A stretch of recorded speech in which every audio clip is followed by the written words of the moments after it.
Raider Nation, what's going on? This is the Raiders Report. My name is Mitchell Renz. I got a whole bunch of Raiders news for you, so let's get right into it. The Raiders have signed 3 players, and I think this is pretty awesome to see, and their names are right there up on that screen. We got Daniel Levitt, we have Drew Scott, and Johnny Townsend. But first, I want to start with Levitt and Scott because they were both undrafted free agents. Levitt played 2 seasons at Utah State after transferring from BYU, appearing in a total of 45 games with 26 starts. The 5'10", 205-pounder totaled 211 tackles, 7 interceptions, 8 passes defense, and 1.5 sacks over his career. Scott played 4 years at Kansas State, seeing action in 31 career games, serving as the team's primary long snapper in each of the final 26 games of his collegiate career. Last, but certainly not least, is friend of the chat sports, punter Johnny Townsend.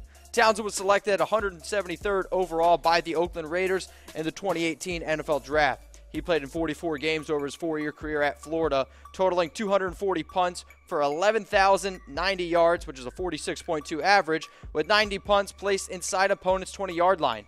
Townsend finished his collegiate career as Florida's all-time leading punter in yards and punts and ranks first in the SEC history in career punting average. Next bit of news I got coming for you guys up on the board. 5 Raiders have graduated. I talked about 3 last week. Now we got 2 more, and I think this is pretty awesome because, well, graduating is not that easy. So, first up was the trio of Raiders from past weekend, which was wide receiver Amari Cooper, offensive guard Gabe Jackson, and kicker Eddie Pinheiro. And now we're going to go in and look at these next 2 guys and their graduation vibes. Just kept it rolling this weekend as well with Bruce Irvin and Jalen Ware as they walked across the stage and got their diplomas. Congrats to the Raiders players who graduated. Next bit of news, and probably my favorite one that I've covered here on the Raiders show, Jon Gruden is doing laundry for moms on Mother's Day, which for me, I don't know. Mom, I'm sorry I wasn't home. I wasn't able to do your laundry. I mean, if you want to come and do mine, I'd be more than happy for that. But I got a pretty awesome video for you guys, so check it out, of Jon Gruden doing laundry for some moms. Well, we got to take care of Mom because she's irreplaceable. And you get a chance once a year to really show your true appreciation. That's important. Good stuff right here. How you doing? Oh my God. Jon Gruden with the Raiders. I know who you are. Wow. Hi, Tisa. Oh my God! How's it going? How's it going? How you doing? I've been over there working with Tide. You see, I've even learned how to do some laundry. I've become a very good washer and dryer. So if I could help you while you relax here on Mother's Day weekend, I can do some laundry for you. I can even fold it. You gotta do the laundry. You also gotta dry it.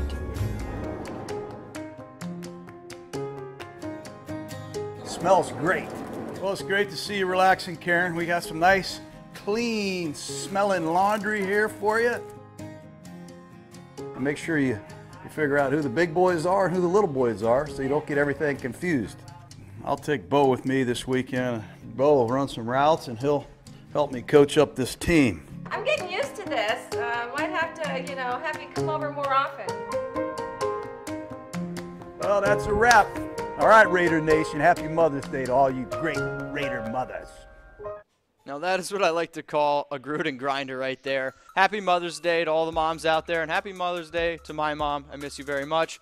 Gruden was doing all that laundry, which is pretty awesome. So maybe you guys should tag your mom in the comments. Heck, maybe Gruden will show up to your house and do some laundry for you, or maybe for your mother. I think she would definitely appreciate that. Again, happy Mother's Day, Raider Nation. Raider Nation, thank you so much for tuning in to the Raiders Report. My name is Mitchell Renz. Please follow me on Twitter at MitchellRenz365. And remember to like Oakland Raiders by Chat Sports so you know exactly when I go live. Those are my news. Now we talk a lot of rumors on this show, so you're going to need to understand my Raiders rumor scale. 0 Chucky heads, tuck rule, tuck that. No chance of this one happening. 1 Chucky head, small shred of truth. I like to think 25% chance. 2 Chuckies, people are talking. 50-50 coin flip. 3 Chuckies, pretty likely. 75% chance of this one happening. 4 Chucky heads, believe it, baby. 100% this rumor is gonna happen. Now let's get into some of those rumors. Oakland veterans, they're running the team in Oakland. I understand they just paid Jon Gruden a lot of money. I'm giving this one 3 Chucky heads, though, because this one's pretty likely. So Gruden is still in charge, but like I said, I like what they're kind of doing here. Football players have a unique perspective on the game, and throughout their years of playing, they learn which techniques and schemes work and which ones don't. But often, coaches ignore the input of their players and plan their coaching around what they think is the best strategy. According to Bruce Irvin, Raiders head coach Jon Gruden has taken steps to avoiding failing victim to this limited mindset. Irvin said, "Gruden lets us run the team. Guys was kind of worried with him being out of the game for 8 or 9 years if he would try to come back and try to be old school style, but it's definitely different," end quote. Allowing veterans such as Irvin to have an input in practice and game planning should pay off in big way for the silver and black this upcoming season. Next Raiders rumor I got coming for you guys. Derrick Carr is going to be the Raiders' 2018 MVP. Probably not the boldest prediction, but which is why I'm going to give this one 4 Chucky heads. Believe it, baby. So, again, not totally surprising, but FanSided broke down the top 5 Raider MVPs for this upcoming season, and those guys were Marshawn Lynch, Rashawn Melvin, Amari Cooper, Khalil Mack, Derek Carr. Probably some pretty obvious names, and for a very good reason. In 2016, though, Carr appeared to be headed towards a possible NFL MVP, but unfortunately, he suffered an injury that kind of cut his season a little bit short. Carr now has the weapons to do some special things this season, and he finally has stability at the coaching spots. He has had to deal with numerous coordinators during his time in Oakland, but his group is going to be here for a while, and in Jon Gruden and Greg Olsen, he has 2 quarterback gurus to help him along in 2018. Next rumor I got coming for you guys up on the board. Kolton Miller, is he motivated by his brother? This is, I think, one of the most inspirational stories, and I'm going to give it 4 Chucky heads. Believe it, baby. So, again, this is just an awesome story. There are many different things that can motivate a player to have that drive to make it to the NFL. For Oakland Raiders' first-round draft pick, Kolton Miller, it's his family. He has a very special relationship with his brother, and he has used that relationship as motivation throughout his life. His brother, Chad, is disabled, diagnosed at birth with a rare condition called Moebius syndrome, and gosh, I hope that is correct, which is a rare neurologic condition that primarily affects the muscles that control facial expression and eye movement. Miller uses his love for his brother as the motivation he needs when he needs it the most, because he knows that football is the path that he took where he can truly help provide for his brother.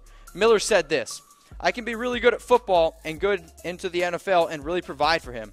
If I'm thinking like, all right, this is a crappy day, I just think about him and instantly become happy. Or it'll be my last set and I just have to think about him and kind of gives me that extra juice to beat that rep.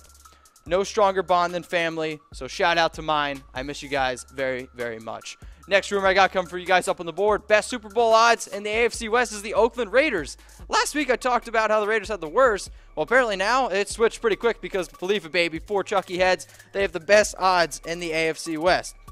So we can see how quickly certain things can switch, and as you can see right here, the Chiefs have 40-1 odds, and then the Chargers are at 35-1 odds, but they were in the lead last week. And now we got the Broncos and the Raiders at 30-1 Super Bowl odds. So I guess something must have happened pretty drastic this past week. But Raiders are going to win the Super Bowl? Perhaps 30-1 odds. Next rumor I got coming for you guys up on the board. Oakland moving on from NaVorro Bowman. This guy has been a common name on the Raiders report. And I'm going to give this one 3 Chucky heads. Pretty likely. And unfortunately, because he's the guy who I thought the Raiders would keep. So, is Bowman going to return in 2017? This seems to be the question that I feel like a lot of people tune into the Raiders report about. Last week, the Raiders signed 35-year-old linebacker Derrick Johnson, formerly of the Chiefs. Yesterday, Jon Gruden came out and stated that the plan is for Johnson to play middle linebacker. Paul Gutierrez of ESPN wrote, "Indeed, Raiders coach Jon Gruden believes there is enough playmaking ability remaining in Johnson to have him serve as Oakland's middle linebacker in a rebuilt 4-3 base defense, taking the place of NaVorro Bowman." If he's saying it, it's starting to make me believe that this one's pretty likely. Next rumor I got coming up on the board, Oakland is going to cut either DeAndre Washington or Jalen Richard. I'm giving this one 2 Chucky heads. People are talking. This one kind of caught me off guard a bit, and it's why I gave it 2 Chucky heads. When the Oakland Raiders inked veteran running back Doug Martin this offseason, it was obviously created and, kind of made this backfield a little bit more crowded. Obviously, Marshawn Lynch is still fully expected to be the workhorse back, and Martin seemingly is going to play the number 2 role behind him. So where does that leave the young options Jalen Richard and DeAndre Washington?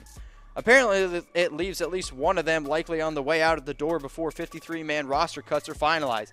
As the Athletics' Vic Tafur revealed, he doesn't think both Richard and Washington make the roster.